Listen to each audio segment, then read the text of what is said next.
একজন মুসলিমের উপর সর্বপ্রথম ওয়াজিব কি?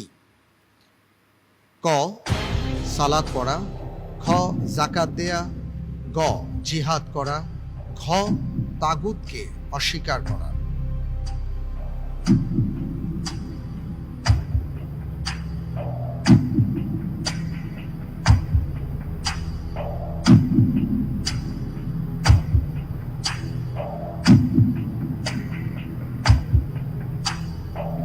চান্স দেওয়ার জন্য 50-50 চান্স চাচ্ছেন? জি 50-50 চান্স দেয়া হোক।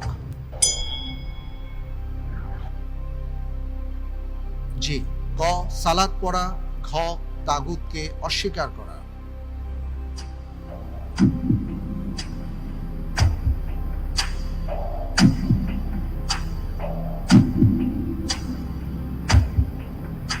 আমি উত্তর হিসেবে বেছে নিচ্ছি ঘ তাগুতকে অস্বীকার করা। লক করে দেব?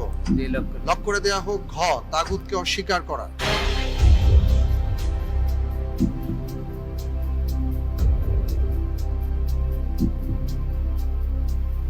আপনি কি এটা অনুমানের উপর দিলেন নাকি না কোনো চিন্তা করে দিয়েছেন?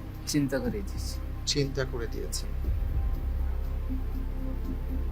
আপনি বলছেন যে একজন মুসলিমের উপর সর্বপ্রথম ওয়াজিব হচ্ছে তাগুতকে অস্বীকার করা। জি যদি তাই হয় তাহলে আপনার উত্তরটি সঠিক হয়েছে। আলহামদুলিল্লাহ।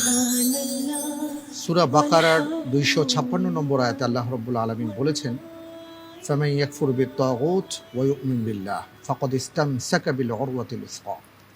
জি আলহামদুলিল্লাহ। এবং প্রত্যেক নবী রাসূলগণকে এই বিষয়টিকে পরিহার করা অর্থাৎ তাগুতকে অস্বীকার করা, পরিহার করার আদেশ দেয়া হয়েছে। এটা অত্যন্ত গুরুত্বপূর্ণ একটি বিষয়। আমরা মুসলিম হওয়া সত্ত্বেও তাগুতের ব্যাপারে জানি না বা জানার চেষ্টা করি না, বুঝতে পারি না। এ প্রসঙ্গে আমি একটু শায়েখ আহমদুল্লাহ আপনার কাছে আসছি, এই ব্যাপারে একটু জানতে চাই যে তাগুত কাকে বলে এবং তাগুতকে পরিহার করার মাধ্যম উপায়গুলো কি কি? ধন্যবাদ আপনাকে। তাগুতকে পরিহার করা এটা মুমিনের জন্য সবচাইতে গুরুত্বপূর্ণ একটি বিষয়। কোরআন কারীমে আল্লাহ সুবহানাহু ওয়া তাআলা তাগুত এই শব্দটি ব্যবহার করেছেন সাকুল্যে 6 বার।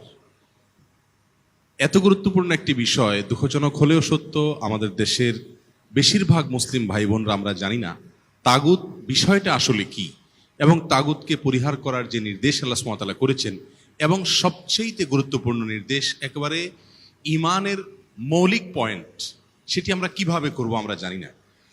তাগুত শব্দটি এসেছে তগিয়ান থেকে, আরবি মূল ধাতু সেখান থেকে, যার অর্থ হলো সীমা লঙ্ঘন করা, সীমানা ছাড়িয়ে যাওয়া। আল্লাহ সুবহানাহু ওয়া তাআলার সৃষ্টি যখন সৃষ্টির জায়গা থেকে সীমানা ছাড়িয়ে স্রষ্টার জায়গায় বসতে চায় তখন তাকে তাগুত বলা হয়। আল্লাহ সুবহানাহু ওয়া তাআলার জায়গাটাতে তার যে মর্যাদা, সেই জায়গাটা যদি কেউ দখল করে তো সেটাকে তাগুত বলা হয়। অল্প কথায় আল্লাহ ছাড়া অন্য যত বস্তু অথবা যত ব্যক্তিকে পূজা করা হয়, উপাসনা করা হয়, সবগুলোকে আমরা তাগুত বলতে পারি। এই তাগুতকে পরিহার করার জন্য আল্লাহ সুবহানাহু ওয়া তাআলা তার সকল নবীদেরকে নির্দেশ করেছেন। কমন অর্ডার সকল নবীদের জন্য। শরিয়া ভিন্ন, সালাতের পদ্ধতি, রাকাত সংখ্যা, ওয়াক্ত সংখ্যা ভিন্ন হতে পারে, কিন্তু তাগুত পরিহারের ক্ষেত্রে সকল নবী রাসূলগণকে আল্লাহ সুবহানাহু ওয়া তাআলা এই কমন নির্দেশ জারি করেছেন। এখান থেকে পরিষ্কারভাবে বোঝা যায় যে তাগুতকে বর্জন করা এটা আমাদের ঈমানকে পূর্ণাঙ্গ করার জন্য সবচেয়ে জরুরি বিষয়। আমরা দেখি কালিমাতুত তাওহীদের শুরুতে আল্লাহ সুবহানাহু ওয়া তাআলা বলেছেন লা ইলাহা ইল্লাল্লাহ। লা ইলাহা ইল্লাল্লাহ এই বাক্যটি কোরআন এবং সুন্নায় এসেছে। এখান থেকে আমরা যে শিক্ষাটি পাচ্ছি তা হলো আগে না বাচক তারপরে হা বাচক। আগে তাগুতকে বর্জন করব, তারপরে আল্লাহ সুবহানাহু ওয়া তাআলার একত্ববাদকে আমি স্বীকার করব। তাগুতকে যদি আমি বর্জন না করি, আল্লাহ ছাড়া অন্য ব্যক্তি সত্তাকে আমি আল্লাহর জায়গায় আসন দিয়ে আসীন করে এরপর আল্লাহর প্রতি ঈমান আনলাম, তাহলে সেই ঈমান আমাকে কখনো আখিরাতের নাজাত পাইয়ে দিবে না। তাগুতের অনেক স্তর আছে।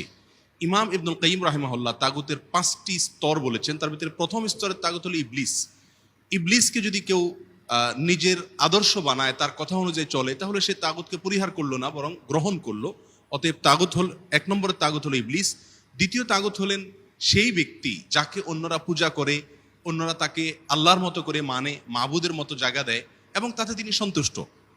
তৃতীয়ত হলেন ওই ব্যক্তি যিনি ইলমুল গায়বের দাবি করেন, অদৃশ্যের জ্ঞান আছে এরকম দাবি করেন তিনি নিজেকে। নাম্বার 4, ওই ব্যক্তি যিনি নিজের উপাসনার প্রতি, নিজের গোলামি করার প্রতি মানুষকে আহ্বান করে এবং আল্লাহর জায়গায় তিনি নিজেকে শরীক সাব্যস্ত করেন। এবং পঞ্চমত 5 নম্বর, ওই ব্যক্তি যে ব্যক্তি আল্লাহ সুবহানাহু ওয়া তাআলা যা নাজিল করেছেন সে অনুযায়ী ফয়সালা না করে বরং মন গড়া কোনো বিধান দিয়ে ফয়সালা করে। এই তাগুতগুলোকে বর্জন করা হলো তাগুতের সবচেয়ে মৌলিক পয়েন্ট। কিন্তু কমনভাবে আমরা আমাদের দর্শকদেরকে বলে রাখতে চাই, আল্লাহর যে মর্যাদা, আল্লাহর যে মাকাম, সেই মাকামে কোনো ব্যক্তি বস্তুকে স্থান দেওয়া যাবে না। সবগুলোকে পরিহার করে শুধুমাত্র আল্লাহর প্রতি ঈমান আনতে হবে।